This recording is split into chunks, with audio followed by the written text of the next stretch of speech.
Press conference करते हुए शाहीन शाह अफरीदी ने कहा है जी कि बाबर आजम की परफॉर्मेंस से मुतालिक उन्होंने बात की और कहा कि बाबर आजम और मोहम्मद रिजवान की ओपनिंग जोड़ी बेहतरीन है और रहेगी। उन्होंने कहा मुझे नहीं लगता कि बाबर की फॉर्म खराब चल रही है, बाबर ने इतने रन किए हैं कि मैं गिनती भी नहीं कर सकता। लिहाजा उन्होंने बाबर आजम की ओवरऑल परफॉर्मेंस को इत्मीनान बख्श करार दिया है। शाहीन शाह अफरीदी जो कि कप्तान है इस T20 मैच इस टीम के, इसी पे बात कर लेते हैं। हमारे एनालिस्ट जी हमारे साथ रिशाद महमूद साहब मौजूद हैं, हमारे साथ सैयद मोहम्मद अवैस मौजूद हैं। आप दोनों साहिबान को खुश आमदीद, इस उम्मीद के साथ कि आप भी खैरियत से हैं और एक्साइटेड है हमारी तरह, क्योंकि जब 3-0 से आप ऑस्ट्रेलिया से टेस्ट सीरीज हारे होते हैं और फिर T20 में आपकी टीम कंपैरेटिवली बेहतर होती है और T20 5 मैचों की सीरीज आ जाती है तो थोड़ी सी एक्साइटमेंट तो बढ़ी जाती है, क्यों रिशाद साहब?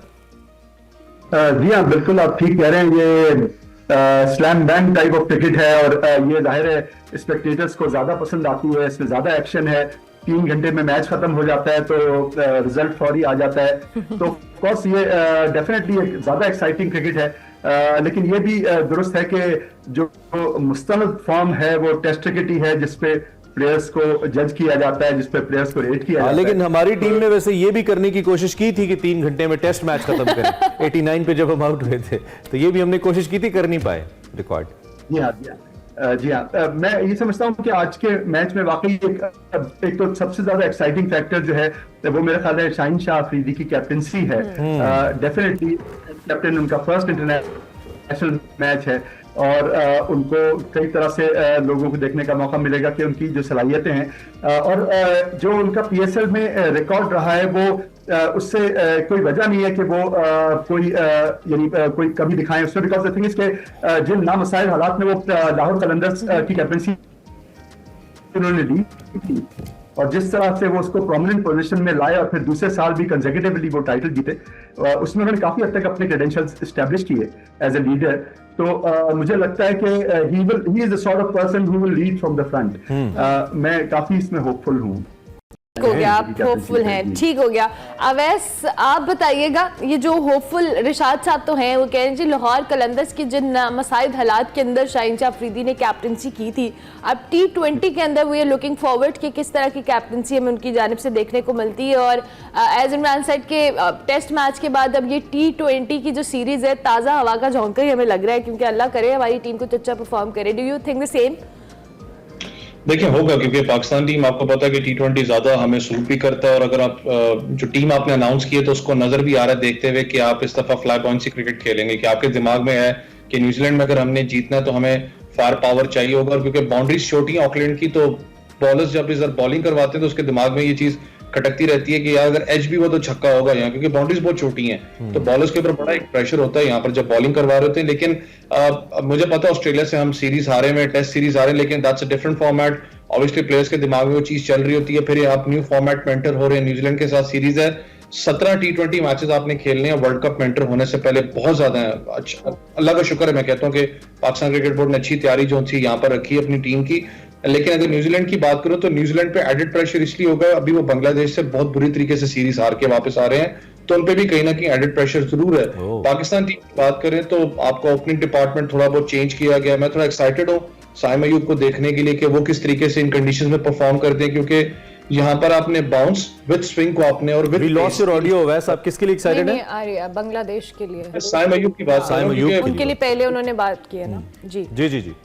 इमरान की बात करें तो देखें ना, यहाँ पर आपने 3 चीजों से अपने फैक्टर को खेलना है। आपने पेस के साथ डील करना है, बाउंस के साथ और खास करके स्विंग को आपने डील करना है, तो एक एक्साइटमेंट जरूर है। फिर मिडिल ऑर्डर के अंदर आप बात करें, बाबर आजम के पास एक टीम पोजीशन होगी, क्योंकि बाबर आजम वो प्लेयर है जिनकी अगर आप T20 के अंदर उनकी मॉडर्न डे क्रिकेट की बात करें T20 की, तो वो ज्यादा कोशिश करते हैं कि मुझे पहली 2 बॉल्स के अंदर जब फील्ड आपकी क्लोज होती है तो बाउंड्रीज मिल जाए तो ज्यादा रिलैक्स रहते हैं। लेकिन जिस पोजीशन पे इस दफा बाबर आजम खेलेंगे, अगर आपका एक प्लेटफॉर्म बन जाता है 60-70 रन पर ओवर रन की पार्टनरशिप आपको मिलती है, तो उस वक्त मोड ऑफ क्रिकेट बिल्कुल डिफरेंट होती है आपकी। आपको जाके from the start of the innings zone सा बॉल से आपको एग्रेसिव रहना पड़ता है, तो वो रोल किस तरीके से बाबर आजम आप प्ले करते हैं वो बड़ा एक चैलेंजिंग पोजीशन होगी। लेकिन एक्साइटेड है सारे।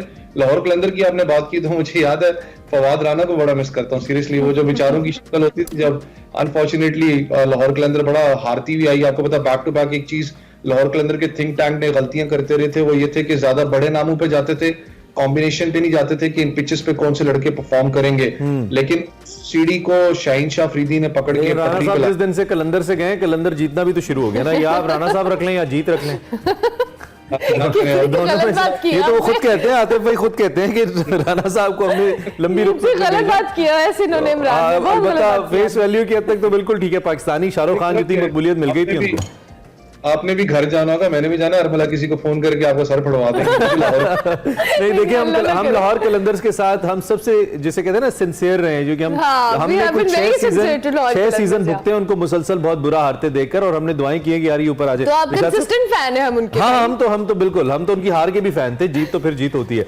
रिशाद साहब, ये जो तबसरा करे, मैं जरा बॉलिंग साइड पे आपको लाना चाहता हूँ। पाकिस्तान शुरू में वैसे इतने सीरियसली बोल रहे थे, मैंने कहा शायद इनको कोई उसामा मीर से प्रॉब्लम है या कोई अब्बास आफरीदी से प्रॉब्लम है। आप जरा बॉलिंग स्क्वाड पे थोड़ा सा तजिया दें हमें, पाकिस्तान की बॉलिंग को आप कैसे देख रहे हैं? हम बड़े शेकी रहे हैं पिछले दिनों में, but since Haris is making a comeback, आपको क्या लगता है उनकी फॉर्म वापस आएगी? बड़े एक्सपेंसिव रहे थे वर्ल्ड कप के अंदर हारिस रऊफ, आई रिमेंबर। जी, you are right about that. Haris Rauf जो है उनके ऊपर क्वेश्चन मार्क्स आ गए थे, डेफिनेटली बहुत ज्यादा रन उन्होंने कंसीड किए, और ये चीज उनके करियर में ही काफी प्रोमिनेंट रही है, और उनको ये चेक करने की जरूरत है। आई होप के कोचेस ने उस पर काम किया हो, लेकिन ये कि बहरहाल शाहीन शाह अफरीदी और Haris Rauf in tandem bowling करते रहे हैं एज ओपनिंग बॉलिंग पेयर, तो वो लोग वापस दोनों इस मैच में बॉलिंग को ओपन करेंगे। और उनके साथ अब्बास आफरीदी हैं जो बहरहाल मीडियम पेस बॉलर हैं, लेकिन उन्होंने बॉलिंग पीएसएल में अच्छी की, although in the last season वो एक्सपेंसिव थे पीएसएल में, he was the most expensive bowler in the last season of PSL, लेकिन बहरहाल उम्मीदें हैं उनसे, वो उन्होंने विकेट्स काफी दिए थे। ठीक है, तो जिस स्ट्रैटेजी से T20 हम पहले खेलते रहे हैं, क्योंकि शाहीन शाह अफरीदी हमारे नए कप्तान है, बाबर आजम बहुत अरसे तक रहे, और बाबर के क्रेडिट पे उनकी बकेट में बहुत सारी जीत हैं, बहुत सारी सक्सेसफुल स्टोरीज भी हैं उनके सारे चैप्टर के अंदर। तो कोई तब्दीली आप देख रहे हैं? आई मीन गेम प्लान के अंदर शाहीन शाह अफरीदी जो समहाउ हमने पीएसएल में भी देखा उनकी कैप्टेंसी में, कोई ऐसा चेंज आप एक्सपेक्ट कर रहे हैं? वो क्या चीज है जिसकी जरूरत थी, जिसकी बेस पे शाहीन को लाया गया, वो क्या चेंज हम एक्सपेक्ट करें बीइंग व्यूअर? जी, डेफिनेटली ये बात तो नजर आ रही है प्लेइंग 11 देख के ही कि शाहीन शाह अफरीदी जो है वो एक चेंज के लिए जा रहे हैं, और एक मुख्तलिफ उन्होंने बैटिंग ऑर्डर ऑलरेडी उन्होंने बाबर आजम को कन्विंस किया है कि वो नीचे खेलें, साइम अयूब ओपन करेंगे, और उसके अलावा मोहम्मद रिजवान जो है वो एज प्योरली एज बैट्समैन खेल रहे हैं, और आजम खान विकेट कीपिंग करेंगे। तो एक एग्रेसिव अप्रोच नजर आ रहा है शाहीन शाह अफरीदी का, और ये भी मुझे इस वक्त इतना अंदाजा नहीं था, लेकिन उसामा मीर का भी आज डेब्यू है जो T20 में पहला मैच खेलेंगे वो भी, तो उस हिसाब से उन्होंने कॉम्बिनेशन भी अच्छा लगता है। आमिर जमाल भी बहुत अच्छे फॉर्म में है, तो एक ओवरऑल एक पॉजिटिव एटीट्यूड नजर आ रहा है शाहीन शाह अफरीदी को, जो मेरा ख्याल है बड़ा जरूरी है, खासतौर पर इस सीरीज के लिए और शाहीन शाह अफरीदी की पहली सीरीज के लिए।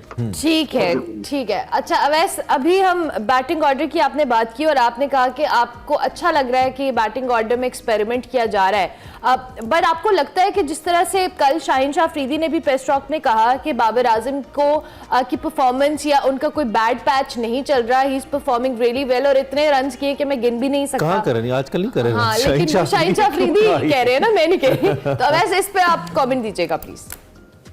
देखिए, ये तो आपको पता है शान मसूद ने भी बात की थी, चाहे वो टेस्ट मैच जब हम ऑस्ट्रेलिया से बेशक हारते हुए, लेकिन उन्होंने जब बाबर आजम पे उन्होंने कहा नहीं, वो he is one of the main players, अपना हमें पता है कि वो कितना इंपॉर्टेंट है पाकिस्तान टीम के लिए। शाहीन शाह अफरीदी की बात करें, वो भी बहुत ज्यादा बाबर आजम पे ट्रस्ट करते हैं। मैंने उस दिन भी आपसे बात की थी जब कमेंटेटर्स 2 सेकंड के लिए भी कैमरा अगर बाबर आजम की तरफ जाता है, तो कमेंटेटर्स भी बात करते हैं कि what his wicket means to the other team, कि कितना इंपॉर्टेंट विकेट है ये।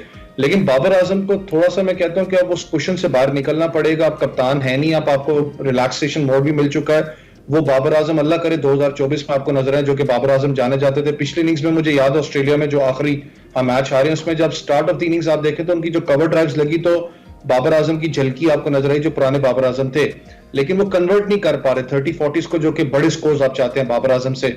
यहाँ पर एक पोजीशन T20 मॉड उनको सूट भी करता है, पाकिस्तान पूरी टीम को सूट करता है, लेकिन वो ओपन करते हुए आए हैं। आपको अटैकिंग मोड जो उनसे क्लियर बाउंड्री करनी पड़ती है, आप अपना गैप्स के अंदर इतनी आसानी से फील्डर्स को जो उनसे चकमा दे के आप चौका नहीं ले सकते, तो आपको ये चीजें मोड अपना चेंज करना पड़ेगा। लेकिन अच्छी बात जो सी आपके वो मिडिल ऑर्डर के अंदर है कि बाबर हैं, फखर जमान स्पिनर्स के खिलाफ आपको पता है पुरानी बॉल के खिलाफ वो ज्यादा जारहाना खेलते हैं, इफ्तिखार मौजूद है। लेकिन मेरी नजर शायद आप लोगों की भी इस वक्त आजम खान पे होगी कि आजम खान पे बहुत ज्यादा बात हो रही है। हारिस को आपने ड्रॉप किया, 150 प्लस का स्ट्राइक रेट का बैट्समैन था, ठीक है आपने अच्छी बात आजम खान को यहाँ चांस दिया, आप विकेट कीपर बैट्समैन खिला रहे हैं। लेकिन आजम खान पे अगर बात करूं तो आजम खान ने ज्यादा परफॉर्म किया जहां पर विकेट जो है वो लो रहती है, बॉल इतनी ज्यादा अपना अपराइज आती नहीं है। तो एक चैलेंजिंग पोजीशन होगी आजम खान के लिए भी, वो किस तरीके से इस पोजीशन पे खेलते हैं। अल्लाह करे कि वो अपना, मुझे खास करके चुप करवाएं, अच्छी परफॉर्मेंस दिखा सके। लेकिन इन पूरी बॉलिंग लाइनअप पे जो आप बात कर रहे थे, सबसे ज्यादा एक्साइटमेंट मुझे आमिर जमाल की और अब्बास अफरीदी की है। आमिर जमाल एक आपको वो प्लेयर मिल चुका है, अल्लाह का शुक्र है कि राणा साहब से जान छुड़वाई इन्होंने।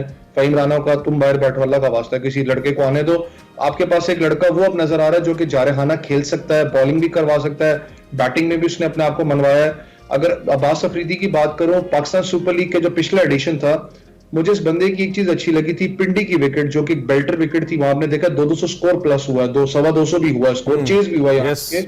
उस विकेट के ऊपर मैं वहां मौजूद था, उस विकेट पे इमरान भी उस लड़के ने अपने आप को बड़ा इंटैक्ट रखा है, इकोनॉमी रेट उसने मेंटेन करके रखा, रेगुलर इंटरवल्स पे विकेट्स लेता रहा। इस लड़के ने सरवाइव, लिटरली कहता हूं, इस लड़के ने बहुत ज्यादा सरवाइव किया। किस सेंस में कि आपने पीएसएल का top bowler, top wicket taker, Pakistan Shaheens के टूर बस वो इससे पहले कि मैं अगला सवाल करूं ना, आप इससे पहले जो बाबर की बात कर रहे थे, पता नहीं क्यों मेरे जहन में वो शेर आ रहा था कि तेरे आशियां में क्या है, मेरा आशियां जला दे, इस चमन में खुश नहीं हूं, मेरे और हैं इरादे, कुछ इस तरह का एक शेर है ना। तो वो मुझे जब भी उनके ऊपर कैमरा पड़ता है ना, उनके फेशियल एक्सप्रेशन से, तो वो मेरे और हैं इरादे पता नहीं क्यों मेरे जहन में आता है। अब अल्लाह करे मैं जिस तरह सोच रहा हूँ वैसे ना हो। इरशाद साहब, एक तो बड़ा अच्छा एक एनालिसिस रखा है अवैस ने हमारे सामने पाकिस्तान के बैटिंग ऑर्डर को लेकर और बॉलिंग को भी लेकर। ये जो छठे नंबर की बैटिंग है, खासतौर पर हम जब आजम की बात करें, आजम यूजुअली जब लीग्स खेलते हैं तो ऊपर आके खेलते हैं, और यहाँ पे न्यूजीलैंड के खिलाफ अगर वो नीचे आके खेल रहे हैं तो ये उनकी इनिंग्स के लिए, उनकी पर्सनल परफॉर्मेंस के लिए कैसा है, और इस स्ट्रैटेजी के ऊपर भी अगर आप कमेंट कर दें कैसी है ये नीचे लाने की उनको। ये है बात कि डेफिनेटली आजम खान के लिए एक टेस्ट भी होगा, न सिर्फ बैटिंग में बल्कि उनकी कीपिंग पे भी बीच में क्वेश्चन मार्क्स कुछ रहे हैं। तो आई होप कि उसको भी वो he should make amends about that. और आजम खान की ये बात है कि अलबत्ता अगर वो 2 या 3 ओवर भी विकेट पे रह जाएंगे तो वो गेम का कॉम्प्लेक्शन चेंज कर देंगे। वो इस तरह के बैट्समैन हैं और बहुत अटैकिंग गेम खेलते हैं। और इवन फखर जमान के लिए भी एक नीचे खेलना एक पहली दफा है वो टॉप पोजीशन पे खेलते रहे हैं, तो वैसे बड़ा एक्सप्लोसिव मिडिल ऑर्डर है, जैसे वैसे भी कहा कि इफ्तिखार है, फखर जमान है। लेकिन डेफिनेटली आजम खान को मैं भी बहुत इंतजार कर रहा हूँ उनकी बैटिंग का और उनकी कीपिंग का, and I hope he comes good, because बहुत जरूरत है हमें एक ऐसे डैशिंग आदमी की T20 क्रिकेट में खास तौर पे, और फिर बात क्रिकेट में भी। और कुछ होना हो, हमें कम से कम बड़ी एंटरटेनिंग क्रिकेट मिलने वाली है इन 6 लोगों की मौजूदगी में। इरशाद साहब, जी हाँ, you're right about that। और वैसे एक बहुत अच्छा पॉइंट किया कि न्यूजीलैंड की टीम क्योंकि बांग्लादेश से हार के आई है, तो वो भी एक अंडर प्रेशर होगी टीम डेफिनेटली। और कोई ज्यादा फर्क नहीं, एक मैच ग्राउंड रिकॉर्ड पे भी न्यूजीलैंड ने 8 जीते हैं, पाकिस्तान ने 7 जीते हैं, तो बहुत क्लोज है। तो I am hoping for a great game really. Okay चलें, आप दोनों साहिबान का बहुत शुक्रिया, आपने हमें ज्वाइन किया। अवैस एंड रिशाद महमूद साहब, क्रिकेट के ऊपर हम तजिया कर रहे थे। As I told at start 11:10 Pakistan standard time पर ये मैच होगा, हम इसको देख सकते हैं। Obviously it's a 2020 match.